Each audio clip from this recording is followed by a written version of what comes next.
Tonight, the president's pledge. You have an ironclad commitment from the United States of America to Israel's security.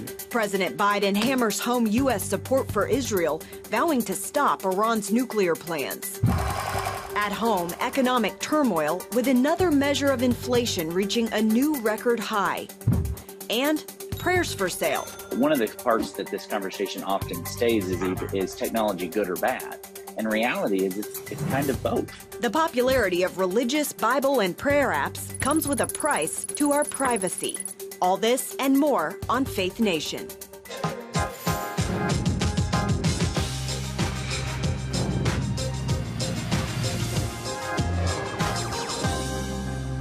President Biden promises to stop Iran from going nuclear, standing by our Israeli allies. Welcome to Faith Nation. In Washington, I'm Caitlin Burke. A newly signed agreement between the U.S. and Israel vows to prevent Iran from obtaining a nuclear weapon. While both countries agree that can't happen, there is disagreement on how to prevent it. After signing the joint agreement today, President Biden and Israeli Prime Minister Yair Lapid spoke about what's best moving forward. I continue to believe that diplomacy is the best way to achieve this outcome. Words will not stop them, Mr. President. Diplomacy will not stop them. The only thing that will stop Iran is knowing that if they continue to develop their nuclear program, the free world will use force. Is CBN News Jerusalem Bureau Chief Chris Mitchell. Chris, thanks for joining us tonight on Faith Nation. President Biden and Israeli Prime Minister Lapid are pledging to keep Iran from getting a nuclear weapon, joining other countries and signing a declaration to that effect. How much weight does that strategic partnership carry? Well, I guess it depends on you. Ask Caitlin, and I guess it depends on President Biden and acting Prime Minister Yair Lapid. I think they have two competing ways to try to stop Iran's nuclear program. President Joe Biden really wants to emphasize diplomacy. He said that the other day, but he also said that that a military option would be the last resort. Today, Yair Lapid, in the presence of Joe Biden, says diplomacy is not enough, words are not enough. You need to have a military option on the table to deter and stop Iran's nuclear program. So in a sense, they both agree on the goal. They don't agree on how to get there. Lapid used some pretty strong words and said if Iran continues to deceive the world, they will pay a heavy price. Is Israel threatening to go to war with Iran over its nuclear program? Well, Caitlin, I think it's been very clear for a long time that the Israelis have been saying quite openly, whether it's Yair Lapid, Naftali Bennett, before him, Benjamin Netanyahu, or you can go Defense Minister Benny Gantz, they all say they won't allow Iran to get a nuclear weapon. They're willing to go to war, and whether or not they have the capability to take out Iran's nuclear facilities remains to be seen. That's why the U.S. can be so key. Just the other day, we were talking to former Israeli ambassador to the U.S., Michael Oren, and he says one of the things on the table, and likely what Yair Lapid and Biden have talked about, is will the U.S. give them some of the military hardware they really need to make that happen and really destroy or degrade Iran's nuclear program. Now, President Biden wants to expand upon the Trump-era Abraham Accords. How important was that agreement in setting the stage for normalization between Israel and the Arab world? Oh, it was a game changer, Caitlin. It made such a difference. September 2020 on the White House lawn when the Abraham Accords were signed. We talked just the other day to a man named John Medved. He's the founder of Our Crowd, the largest venture capitalist fund here in Israel. And he says, for just one thing, the economic relationship between Israel and the UAE and Bahrain is just off the charts. And they consider that once Saudi Arabia, which they anticipate comes along the Abraham Accords, it's really going to change this whole region. So the Abraham Accords really were the foundation to change this whole region. And I think when President Biden goes to Saudi Arabia tomorrow, he's going to see a new Middle East. Chris, in about 30 seconds, how important are Israeli and Arab ties in forming a coalition against a nuclear-armed Iran? Well, they're vital. And in fact, that's one of the reasons why Israel and these Sunni Arab nations have come together so much, because they all see a nuclear Iran as an existential threat. So that's why they're getting together in so many ways, economically, but also militarily, to present a united front against the Islamic Republic of Iran from getting a nuclear weapon. All right, we will see what happens going forward. Chris Mitchell from Jerusalem, thanks for coming on. Thanks, Caitlin. Turning to the war in Ukraine, at least 21 people are dead, including 3 children, after Russian missiles hit homes and an office building in the central Ukrainian city of Vinnytsia. More than 100 people are injured, and tonight dozens still missing. Ukraine's president is calling the attack an open act of terrorism on the country's civilian population, saying it had no military value. The bombardment comes after the deaths of 5 civilians in Russian attacks over the past days. Now, here at home, another sign of high inflation. New Labor Department report out today showing a massive surge in wholesale inflation. Figures from June show an 11.3% rise compared to the same time last year. The news coming just a day after consumer inflation data showed a 9.1% jump, the highest level since 1981. Meanwhile, another report today from the Labor Department shows new jobless claims hitting an 8-month high. 244,000 more Americans applied for unemployment benefits last week, up 9,000 from the week before. And for more on that, let's bring in Mark Hamrick, Washington Bureau Chief and Senior Economic Analyst for Bankrate. Mark, we're seeing this 8-month high in jobless claims. Does that provide a whole picture of how the job market is doing? Well, we have a lot of data to draw from, Caitlin, and very recently we heard the nation's unemployment rate remained stable at 3.6%, which is very close to the lowest level in about 50 years and going back to the pre-pandemic era as well. So we recently had the Labor Department tell us there were 11.3 million job openings in the U.S. We know that there were 5.9 million unemployed Americans. And even with this rise in new unemployment claims and still low continuing claims of the total number of people receiving benefits through regular state programs, we have not seen, let's say, a worrisome weakening in the job market, even though many people are effectively braced for that. And anecdotally, we do hear about companies laying off workers.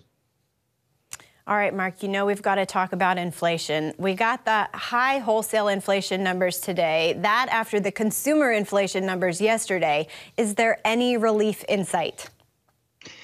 There may be reason for hope here, Caitlin. The reason for that is we have seen a pretty precipitous drop in gasoline prices. Many drivers and households are saying, well, we'd like to see a lot more of that.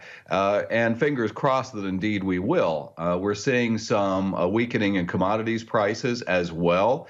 And so with the perception that the economy is weakening, and we are having also some reports from the Federal Reserve's beige book that consumer spending is beginning to fade a bit, I think that there is a good alignment here for the possibility that inflation is in the process of peaking. But you can peak and still be at a high level. And I think that's my concern, is that inflation may be with us in the sense of high prices for some time to come.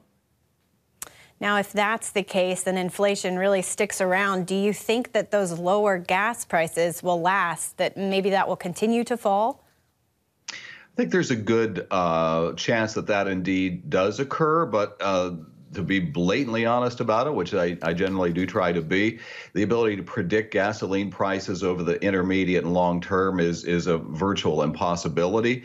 But ultimately, all of this is about the alignment of supply and demand. And if the global economy is weakening, as it does appear to be, and remember, the outlook for Europe is much more precarious than it is for the United States at this point, I think there's a reasonable chance that we've seen the peak in gasoline prices in the near term.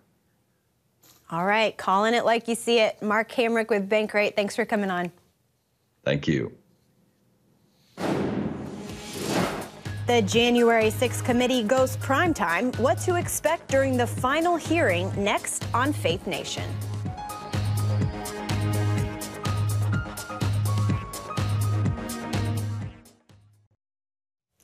Welcome back. After a summer of explosive testimony, the House Select Committee is set to hold its final January 6 hearing a week from today. The primetime event will be led by Democratic committee member Congresswoman Elaine Luria and Republican Adam Kinzinger. The hearing is set to focus on a 187-minute span of time on January 6th. That's the amount of time between when President Trump ended his rally on the Ellipse, encouraging his supporters to march to the Capitol, and when he finally tweeted a video telling those attacking the building to go home. Joining us now is Jack Jenkins, national reporter with Religion News Service. Jack, thanks for being here. As the public January 6 hearings near an end, what have we seen in terms of the role religion played in the attack on the Capitol? Well, it's been interesting to watch these hearings because those who observed the attack, the preponderance of religious expression and religious signs was obvious. We had Proud Boys praying before they attacked the Capitol. We had Jericho marches right before the attack, people praying as they were outside the Capitol, as they entered the Capitol, and as they even got into the Senate chamber. We saw one of the prayers that happened in there as well. What's been interesting is that while members of the January 6th committee, for instance, Representative Adam Kinzinger, have discussed outside of the hearings the role faith played that day. For instance, Kinzinger had said recently that had there not been some of the what he called errant prophecies regarding Trump, he does not think January 6th would have happened the way it did. Raskin has referenced the role of white Christian nationalist groups that day.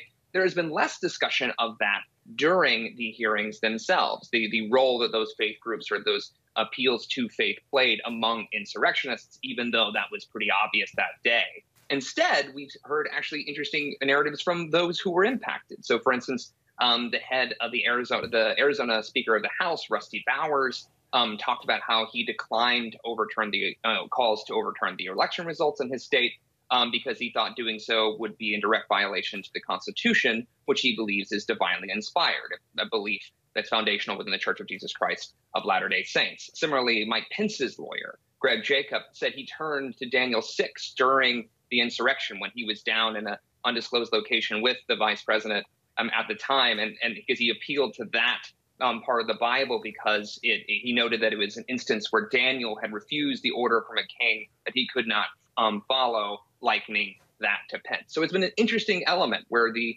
members of the January 6th committee have acknowledged and noted the role that faith played that day among the attackers, but in the hearings themselves have been more to talk about the faith of those impacted by the events.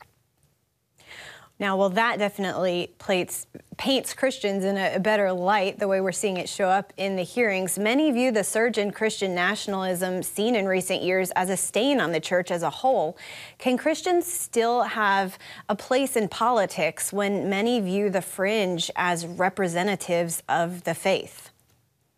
This is a major question. I've actually heard a lot of pastors who are struggling with this element. I've heard from various, conservative Christian sources that pastors struggle with the fact that they might not be supportive of Christian nationalism as an idea, which I should note is this kind of idea of Christian supremacy, this idea that America should be a Christian nation at the expense of those who are non-Christian or those who aren't Christian the way it's defined by these people. But that it is difficult for these pastors when their parishioners, people in the pews, are getting different messages on social media, every day after Sunday. You can preach one thing in the pulpit on Sunday, but they're getting different messages every other day of the week. I should note that there's a difference between the intersection of religion and politics, the idea of invoking faith, in the public square, and the idea that that your faith should be implemented at the exclusion of others. And I think that second part is really important. It's notable that, for instance, I mentioned Adam Kinzinger earlier. He's been calling out Christian nationalism by name recently, saying that it doesn't represent the faith, implying that Christian nationalism is not Christian. And we're starting to see more voices like that, not just in progressive religious and Christian circles, but also in conservative Christian circles. And so it'll be interesting to see what that looks like moving forward when we're having critiques within the faith, within conservative Christianity, saying, we can be Christians in public as we define that without lording that over other people or at the expense of other people, particularly as Christian nationalism has been taken up among extremist groups over the last year and a half in particular. I think there's some pushback to that we're seeing as well. Right. Well, Jack, I wish we had more time, but as always, we appreciate your insights. Thanks so much for having me. Prayers for sale. The rise in popularity of prayer apps sparks fear over privacy. We explain after this. You may have noticed phone apps for Bibles, devotionals, and prayer are increasingly popular. Using them, however, comes with a price. John Jessup explains the risks to our privacy. The popularity of religious apps on our mobile devices has surged over the past couple of years as people flock online to practice their faith. Entrepreneurs and investors also see this as a potential moneymaker. To use a biblical reference, where the harvest is plentiful. The thought of worship likely conjures scenes like these.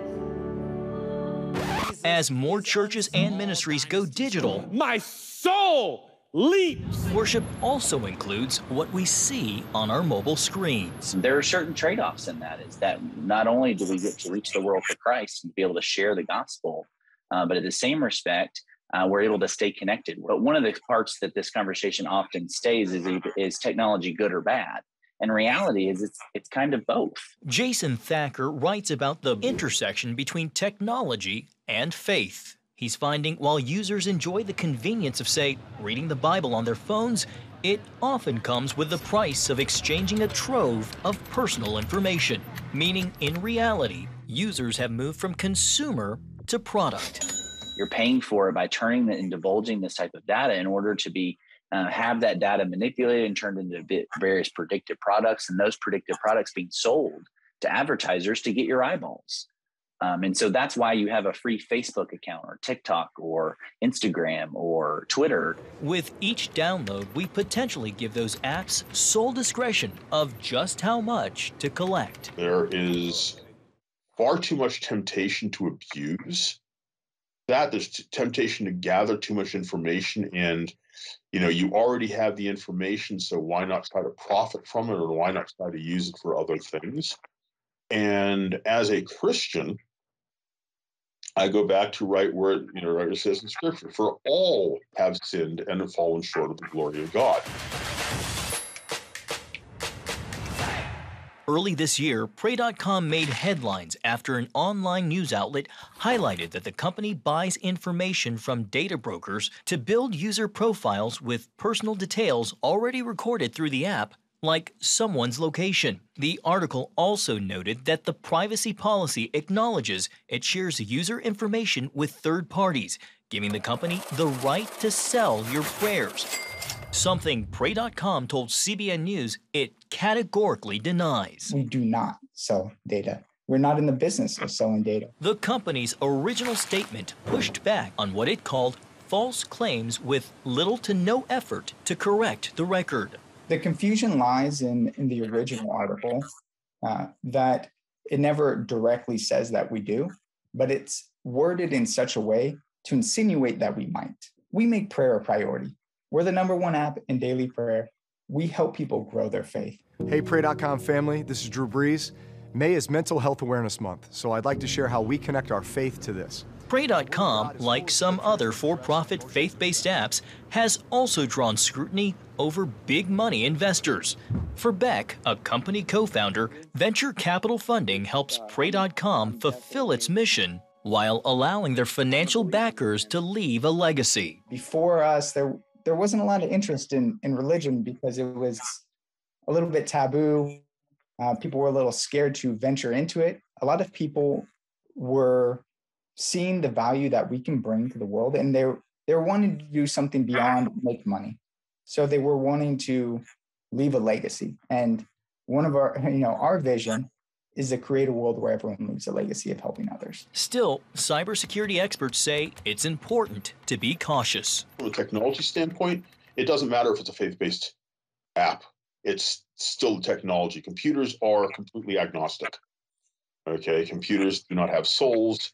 They can't be saved. We don't realize how that data can be used to manipulate us, to control us, to shape our perception of truth and reality. When we're talking about privacy, is that you don't have a right to know everything about me, nor do I have the right to know everything about you, especially in a fallen and broken world. Most apps use data to personalize user experience, which can still leave the door open for privacy concerns.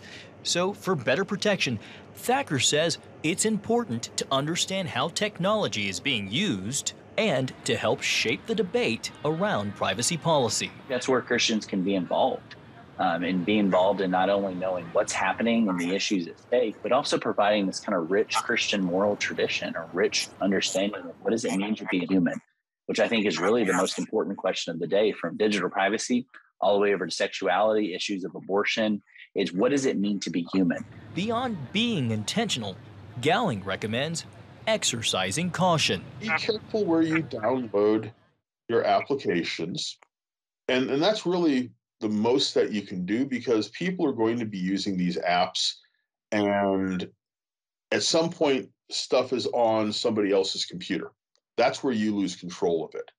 You can only really control what you tell them and what is on your own device.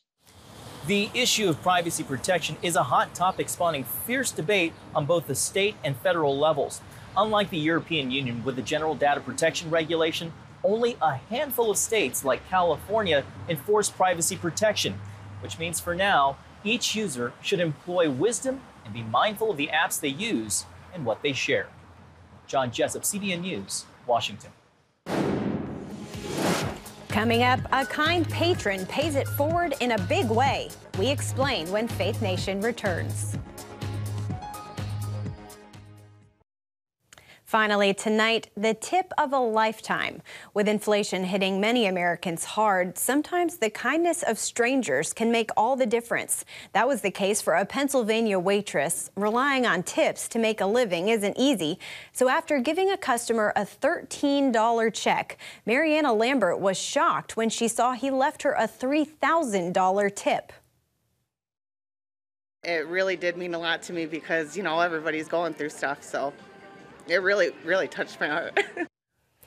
This wasn't the first time the customer, Eric Smith, has generously given to a server. Smith uses tipping as a ministry of sorts, blessing others in an effort he calls Tips for Jesus. Sounds like it could become a movement. That's going to do it for us tonight. Join us back here tomorrow.